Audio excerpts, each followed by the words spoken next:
But my thought pattern, Tupac said this shit too, my thought pattern is so opposite of the norm.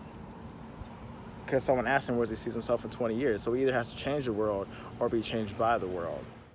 And puts it out in a sick-ass way. What's good, man? You see what I'm saying? That is just a random dude in a fucking Yaris driving by. You saw me and you said, what's good? I fucking love this. But, I mean, for me, personally, it's cool. Especially, I talked about this today on the treadmill. Let me take a sip of my water, my core water. Doesn't look like water, but let me get a sip.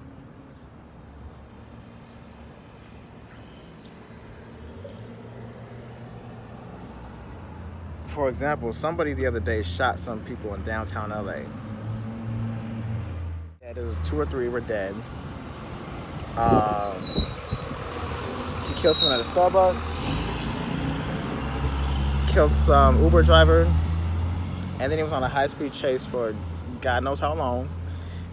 And a Tesla, I guess Teslas have cameras everywhere because Teslas are so fucking advanced, was next to this nigga. What did Cat Williams say? He looked at me, I looked at him, and I'm here, Jesus, I don't know. But I mean, no shit. He's like, he looked at me, I looked at him, and then dude just shot at his whip. Thank God he hit the back side of the car and the guy was okay. But nonetheless, dude got away. Oh, what was my point? Oh, yeah. So the motive, because people always want to know the motive behind why this motherfucker did a shooting spree. Why did he want to kill? Why did old dude in Atlanta shoot up them spas? Why did this dude in downtown just shoot random people? Why did Orange County, there was a shooting there? And they want to know the motives. Even some white dude, where did he shoot? Fuck. Okay, so you know the story, obviously, and this is very recent. Today's April 30th, 29th, whatever. White dude, and then moms called the police about a year prior, talking about he was having suicidal thoughts, and they went to the house and took a gun from the house a year ago. Then this motherfucker comes back, kills motherfuckers today, and I think he killed himself. I don't remember the story. If she knew a year ago, because she called the police with concerns a year ago, I'm not looking at this little kid as far as like, what the fuck is wrong with you? And my apologies for anyone that sees this different or thinks differently. I'm looking at the mother. Because you had a year to talk to your son. You had a year to get close to your son. God. You have kids and your kids need you. My parents won't understand the way that I've ever felt. My dad is gone. When he died, I told my mom, why are you telling me? Because I really didn't care when she told me. When I went to work that day, I broke down on the freeway listening to one of my songs. And I can quote the lyrics. When I broke down is when I said, I know I'm cold-hearted, it don't mean I don't care. Because I legit tell myself, you don't need this motherfucker, because he didn't care for you. So why the fuck would you care for him? If you don't have the support that you need, if no one's willing to talk to you or hear you out, it's hard. I have no problem because I made it to today, 38. I made it to today. I mentioned this before. I've said it in my songs before. I talked about suicide. I talked about all that shit because motherfuckers think these thoughts. But I say life is worth living because even if you thought about it, you never did it. I've made it to today. But I am also so fucking strong that regardless when these tears come out, I'm never going to cross that line. And when someone sees me right now, if someone was to come by and give me a nod or a wave, which I've already gotten two, and I've been out here for 8 minutes and 30 seconds, you're gonna see, like, with the tears and the emotion in my heart, if this person sees me or this person sees me, they're gonna get a smile and a wave, and they won't know anything going on inside of here. And why do I have that ability? And why am I able to hide it? And why am I able to shadow my emotions and hide my emotions? I don't know. But there's a reason behind it. I've never been crazy religious. And this is where I get, not to say deeper into shit, but this is where I just shed light on shit. Because the way you hear things, the way you assume things, the way you think things, it's like you think it needs to be done a certain way. I don't think that. And I need to get this shit out, because this is going to help you understand me as we move forward with shit. So, I've never been religious. The very few times I went to church, I didn't feel comfortable. Honest to God. I love God. I talk to God. And I posted on my story yesterday or the day before. I live an opposite life of your average American. When I get home every day safely to my wife and kids, I look up in the sky in this direction. In this direction, if you can still hear, I look in this direction, which is east. I'm looking towards the east, because that's where the sun is rising. I say, thank you, G. And it's a simple thank you, because I'm not always, the speed limit is 65 on average on the whole way home. I'm not always doing 65. There's a lot of traffic the whole way home. I don't just fucking go with the flow of traffic, because I don't like being in traffic. I find my way through it. There's a lot of people. Some people make mistakes. Accidents happen.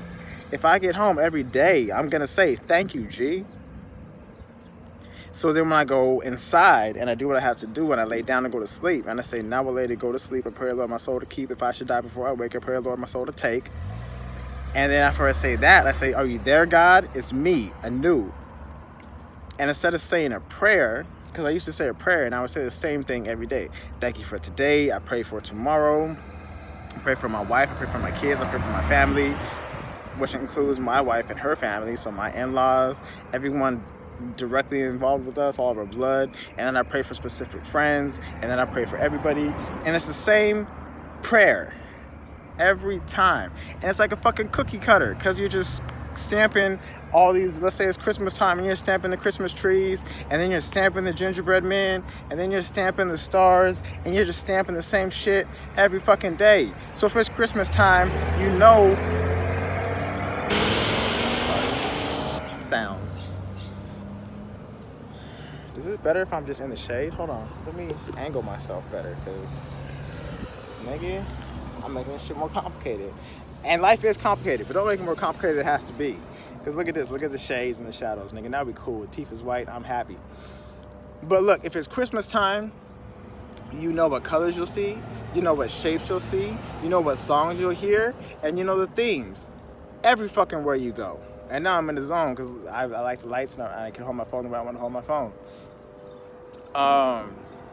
If it's Christmas time, you know what to expect. So when it's time to say a prayer and go to bed, I felt like God knows what to expect, because I'm going to tell him thank you for the day. I'm going to pray for the next day, and I'm going to pray for, you know, wisdom and knowledge and encouragement and strength and this and that and this.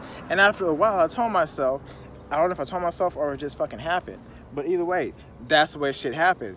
So instead of praying the same prayer every night, I say, are you there, God? It's me, anew. And then I talk to him, and I tell him what's going through my mind.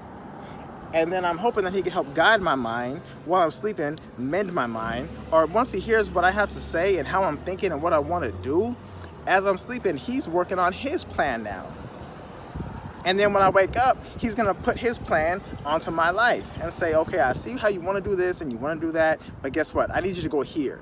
I need you to meet this person today. I need you to see this today. I need this to happen to you today. And I definitely don't understand shit as it happens.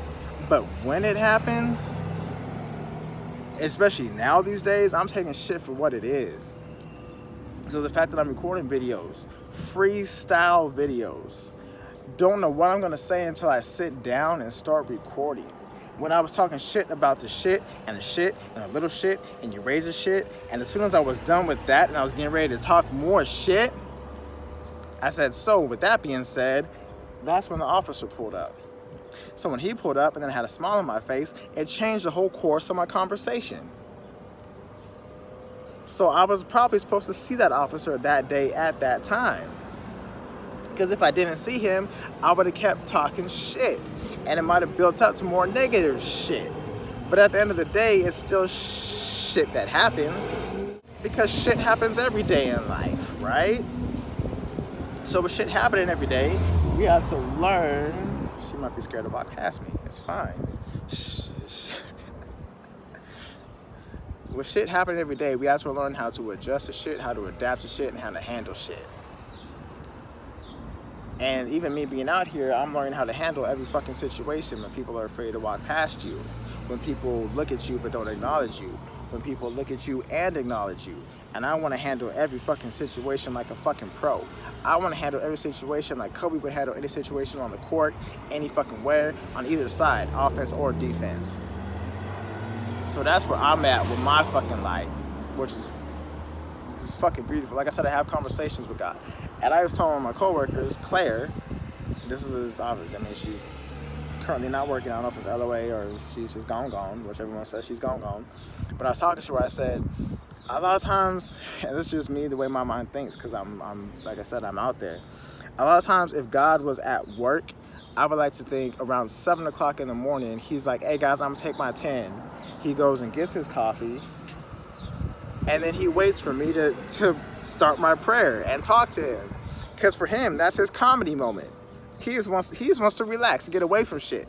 Sometimes you want to get away from shit. That's when you're on YouTube. That's when you're on Instagram. That's when you're on TikTok. And you just get away from shit. So I really felt like, yeah, he just wants to like take a break, get away. He's going to listen to me talk. And that's his comedy for the day. Like I'm his little comic relief. And then once I finally knock out during my prayer, during our conversation, then he'll go back to doing what he has to do, taking care of this entire world. But I legit think that shit. Like this is the way my mind is working. So I've probably touched on so many different subjects so far since I've been here in 15 minutes. With all that shit being said, when it comes to like talking about these motherfuckers that are killing people and shooting sprees and this and that and this, you need to talk to people. You need to help make people feel comfortable. You need to help them feel confident. And if there's a problem or an issue, let's address it. Kobe said one time he wasn't happy playing with the Lakers. He was talking about going to the Clippers. Once the people that care about you see your concerns, they will address them. They will bring you a Pau Gasol. They will bring Phil Jackson back. They will do whatever it takes to make you happy. I'm not expecting you to go to the mall, find random people at the food court, and expect them to make you happy. If you are here today, you have a mother and you have a father. If God, for whatever reason, found it necessary to take your mother and your father, there should still be family around.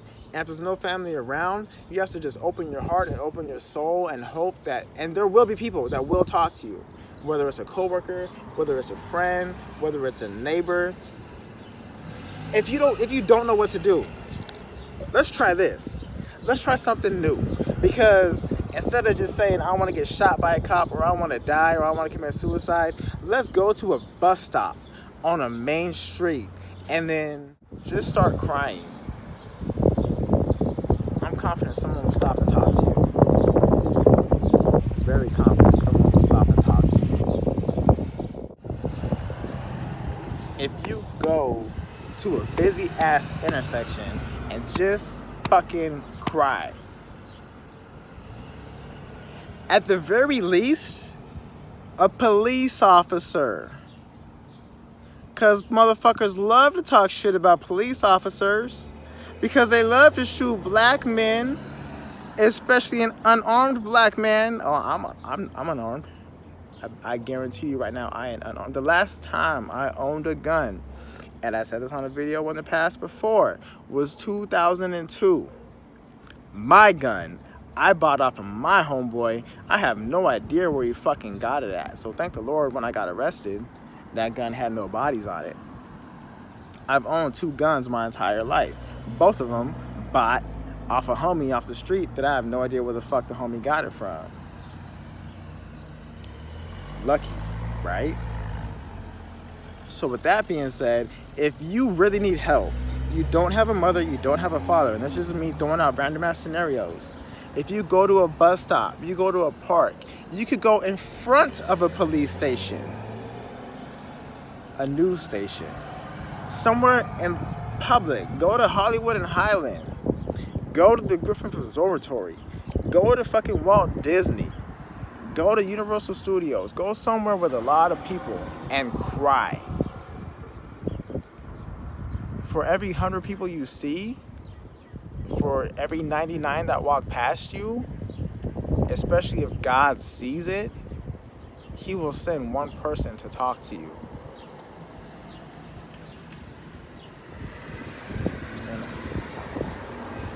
That's a regular ass car, but you can tell that's a cop.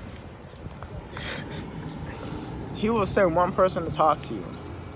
Especially the people that think it's okay to grab a gun and go on a shooting spree. If somebody hurts you, you might have to find out why. And if somebody hurts you, whether it's a mom or a dad, especially if it's just one of them, and this is me just winging shit, because I haven't personally been through something like this. Someone hurts you, it might be because of their relationship. Maybe mom has issues, maybe dad has issues. One of them isn't happy. One of them cheated. Whatever it is, that is not your fault. But unfortunately, we do have to deal with it because we're directly involved with it. It's not necessary to take it out on the world. I just need this shit to keep coming out the way it's coming out, because you will understand everything I'm saying one day. I told myself today as well, get back to the unity. U-N-I-T-Y. Queen Latifah. U-N-I-T-Y, that's a unity. So I'm sure our unities are different, because my unity has an acronym, which is, how you doing, sir? Hey, how far is the library from here? Library is going to be two more stop signs, and it's going to be on your right-hand side. So it's literally like 2 full blocks. You'll see it next to the police station on the right-hand side.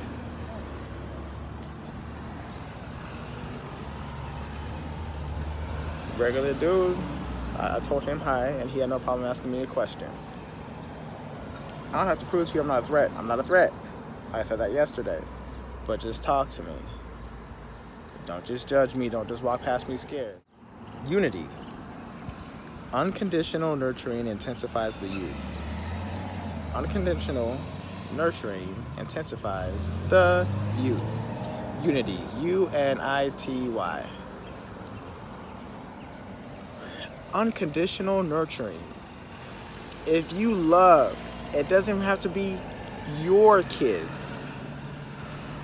If you love the kids, unconditional nurturing intensifies, makes it bigger, makes it stronger, makes it better, intensifies the youth. Or kids, the youth, the future presidents. Unconditional nurturing intensifies the youth. Love the kids. If you love the kids, you give them the attention they need. You give them all the shit they need. They will not find it necessary to purchase a gun. Alright. Don't get scared. They won't find it necessary to purchase a gun. They won't find it necessary to shoot random people. They won't find it necessary to want to commit suicide. Unconditional nurturing intensifies the youth. And that's what I am living by. Living by. Living by. Especially with my kids. 1,001% for my kids. But listen, my kids are growing up in the same world. That's why I want to make sure this shit gets pushed to every fucking buddy. See, now teeth don't look white this close.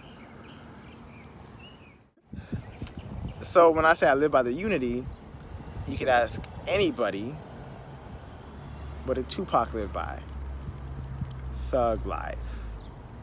But what did thug life stand for? The hate you gave little infants fucks everybody.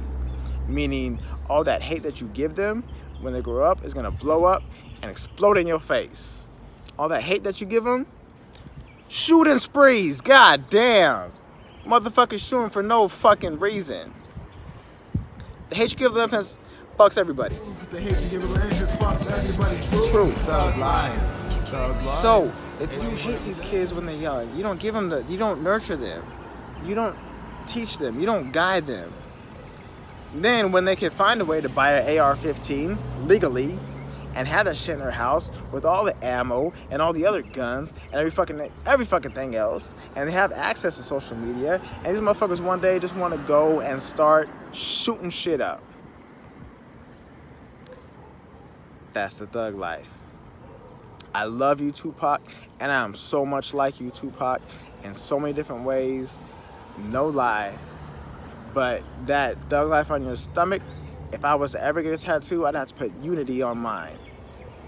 And once you preach that message, but that's the thing, when you preach that message, real hardcore niggas, everyone is playing this game of life, and everyone is a certain character, and they want to play that character to the fullest. So the motherfucking old school Ice-T, old school Ice Cube, old school Snoop and Dre and Doc and all the motherfuckers, if a nigga came out preaching unity, they'd be like, fuck this nigga, who the fuck is he? Off top. Because you don't want to hear that positive shit. You don't want a nigga trying to do anything good for the whole community and do good shit for motherfuckers. Because it's like, nigga, I'm a thug. Nigga, fuck you. Nigga, fuck you, unity, and fuck these kids. Nigga, it's about me, about my papers, about my money. Nigga, money, hoes, and clothes. Nigga, that's what life is all about. Nigga, you on that shit. Nigga, what the fuck you doing? Nigga, you ain't smoking, nigga? What the fuck you doing? Nigga, you ain't nigga. Hey, Dave Chappelle, holla, holla, holla, holla, holla. That holla, holla to a thug is nigga.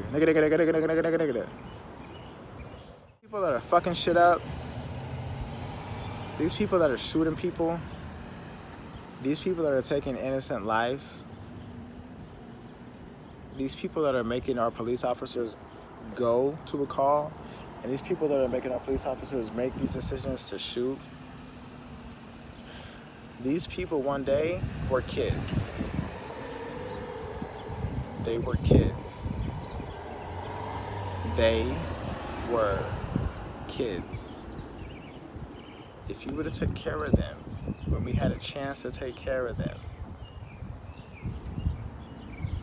we might not see all these stories on the news that we see today. Seriously, think about that shit.